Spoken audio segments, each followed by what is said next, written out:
नमस्कार विद्यार्थियों, आज फिर मैं आप सबके सामने हाजिर हूं मेरे YouTube चैनल जगदीश सिंह परमार विमर्श पर। पिछले वीडियो में आप सब लोगों ने देखा कि हमने DBMS का टॉपिक स्टार्ट किया था और उसके बेसिक्स कुछ चैप्टर डिस्कस किए थे जो कुछ इस प्रकार है। DBMS का परिचय हम लोगों ने पढ़ा था, डेटा और सूचना में अंतर पढ़ा था और डेटाबेस और DBMS में बेसिक अंतर क्या होता है वो देखा था। उसके अलावा हमने DBMS के कुछ लाभ देखे थे। आज हम आगे बढ़ रहे हैं और आज का हमारा जो मेन टॉपिक है वो कुछ इस प्रकार है। आज हम डेटा मॉडल के बारे में चर्चा करेंगे और उन डेटा मॉडल के अंतर्गत हम देखेंगे डेटा मॉडल क्या होता है, डेटा मॉडल की क्या आवश्यकता है और डेटा मॉडल के प्रकार, किस किस प्रकार के डेटा मॉडल होते हैं और उनकी क्या आवश्यकता होती है और वास्तव में डेटा मॉडल होता क्या है। तो आइए आगे बढ़ते हैं। पहले डेटा मॉडल क्या है। डेटा मॉडल एक यह डिस्क्राइब करता है कि डेटा एक दूसरे से किस प्रकार जुड़े रहते हैं। जब हम DBMS में हमारे डेटा को सेव करते हैं तो हम कहते हैं कि किसी एक डेटा का उपयोग करके हम अन्य डेटा को एक्सेस कर सकते हैं, रिपोर्ट जनरेट कर सकते हैं। तो वह रिपोर्ट, वह डेटा जब डेटाबेस में सेव होता है तो वह किसी अन्य डेटा से या किसी एक डेटा से किस प्रकार कनेक्ट होता है, उस कनेक्शन को ही डेटा मॉडल कहा जाता है। उनके मध्य क्या रिलेशन होता है और वो ये डिफाइन करता है कि डेटाबेस का जो लॉजिकल स्ट्रक्चर बनाया गया है वह किस प्रकार से संगठित है और स्टोर किया गया है। जब भी हम डेटा मॉडल की बात करते हैं तो उसमें दो भाग शामिल होते हैं। एक होता है लॉजिकल डिजाइन, दूसरा होता है physical design. Logical design and physical design.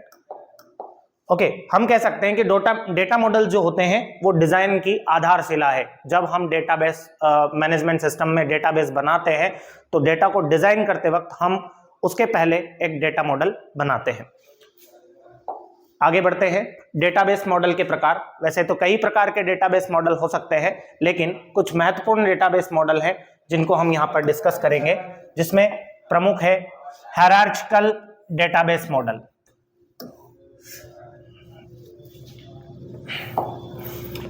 दूसरा है नेटवर्क मॉडल, तीसरा रिलेशनल मॉडल और चौथा ER मॉडल, जिसको हम थोड़ा ब्रीफ में डिस्कस करेंगे। देखते हैं हायरार्चिकल मॉडल क्या होता है।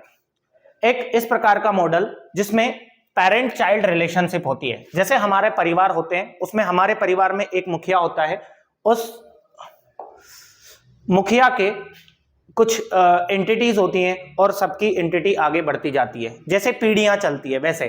तो इस प्रकार के मॉडल में पेरेंट चाइल्ड रिलेशनशिप होती है और मॉडल में प्रत्येक एंटिटी के पास केवल एक पेरेंट होता है। हर एंटिटी का एक पेरेंट, जैसे कि कॉलेज में डिपार्टमेंट एंड इंफ्रास्ट्रक्चर, डिपार्टमेंट में कोर्स, टीचर्स और स्टूडेंट्स। तो कोर्स एंटिटी का एक ही पेरेंट है which is डिपार्टमेंट का केवल एक पेरेंट्स है जो है कॉलेज। तो इस प्रकार से ये एक हायरार्की चलती है और इसको हायरार्किकल डेटाबेस मॉडल बोलते हैं। इस मॉडल में डेटा को ट्री की तरह एक स्ट्रक्चर के रूप में ऑर्गेनाइज किया जाता है, जिसमें केवल एक ही रूट होता है और इसमें डेटा को रिकॉर्ड की तरह स्टोर किया जाता है जो कि एक दूसरे से जुड़े रहते हैं। तो ये आप देख सकते हैं यहाँ पर हायरार्की ऑफ डेटा मॉडल का हायरार्की, जिसको हम हायरार्चिकल डेटा मॉडल भी बोलते हैं। दूसरा जो डेटा मॉडल आता है हमारा नेटवर्क डेटा मॉडल। यह एक प्रकार से कहें तो हायरार्किकल डेटा मॉडल का एक्सटेंशन है। जैसे हायरार्किकल डेटा मॉडल होता है उसी प्रकार से ही नेटवर्क डेटा मॉडल होता है, लेकिन यह थोड़ा सा डिफरेंट होता है। जैसे हमने हायरार्किकल डेटा मॉडल में देखा था कि केवल हर एंटिटी की एक पेरेंट एंटिटी होती है, केवल एक पेरेंट होती है, लेकिन यहां पर एक से ज्यादा पेरेंट चाइल्ड रिलेशनशिप हो सकती है। जैसे एक प्रोजेक्ट है, उसके दो चाइल्ड है, प्रोजेक्ट 1 एंड प्रोजेक्ट 2, परंतु उस प्रोजेक्ट 1 के 3 चाइल्ड हो सकते हैं, department A, department B, department C।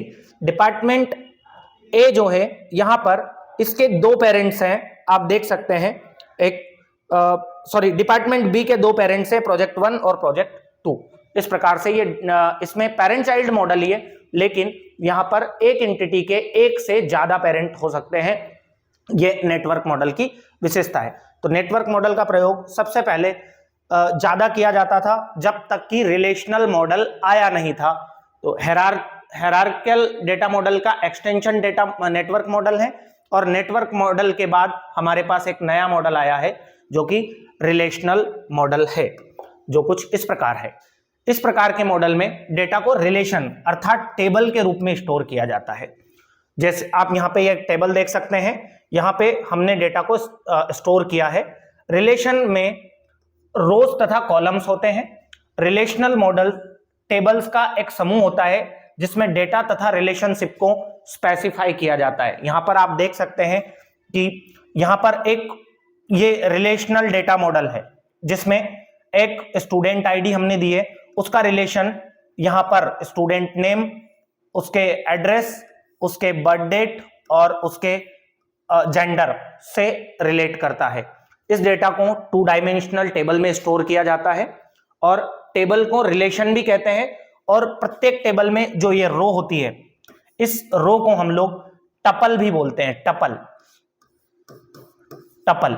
और जो कॉलम्स होते हैं इनको एट्रीब्यूट बोलते हैं, कॉलम फील्ड्स और एट्रीब्यूट बोलते हैं। तो ये जो प्रत्येक जानकारी होती है इनको एट्रीब्यूट कहा जाता है, और ये जो होती है जानकारी इसको एंटिटी कहा जाता है। तो इस प्रकार से ये रिलेशनल डेटाबेस मॉडल है।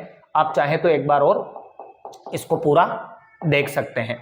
ओके, आप स्क्रीनशॉट लेकर भी इसको पढ़ सकते हैं आगे। चौथा, ER मॉडल। ER मॉडल का पूरा नाम जो है वह एंटिटी रिलेशनशिप मॉडल है। एंटिटी रिलेशनशिप मॉडल यह डेटाबेस डिजाइन का ग्राफिकल अप्रोच है। यहां पर हम लोग ग्राफ के द्वारा डेटा को दिखाते हैं। इसमें डायग्राम तथा विजुअल रिप्रेजेंटेशन के द्वारा डेटाबेस को डिजाइन किया जाता है। एंटिटी रिलेशनशिप का प्रयोग रियल वर्ल्ड ऑब्जेक्ट को प्रदर्शित करने के लिए किया जाता है। अब इसमें एंटिटी क्या है? तो एंटिटी हम कह सकते हैं ER मॉडल में एंटिटी एक प्रकार का रियल वर्ल्ड ऑब्जेक्ट होता है। उसमें